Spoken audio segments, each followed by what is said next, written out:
যুক্তরাষ্ট্রের রাজনীতির ইতিহাসে এক যুগান্তকারী অধ্যায়ের সমাপ্তি ঘটতে চলেছে।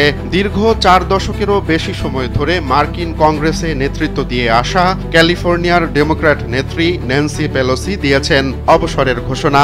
বৃহস্পতিবার প্রকাশিত এক ভিডিও বার্তায় ৮৫ বছর বয়সী পেলোসি বলেন, তিনি ২০২৭ সালের জানুয়ারিতে মেয়াদ শেষ হওয়ার পর পুনর্নির্বাচনে অংশ নেবেন না।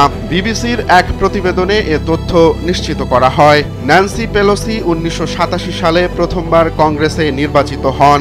এরপর তিনি দ্রুতই ডেমোক্র্যাট দলের শীর্ষ পর্যায়ে উঠে আসেন এবং ২০০৭ সালে মার্কিন ইতিহাসে প্রথম নারী স্পিকার নির্বাচিত হন। নিন মজাদার গোলমার্ক পপস, কুড়মুড়ে বাইটে ফুরফুরে লাইফ।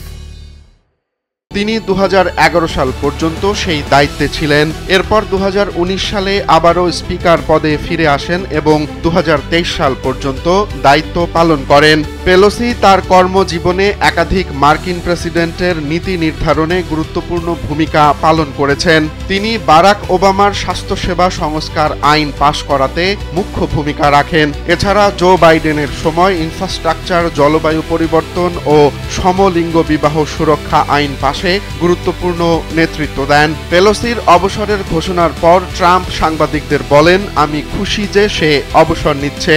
সে একজন খারাপ নারী ছিল আর তার অবসর নেয়া দেশের জন্য বিশাল উপকার।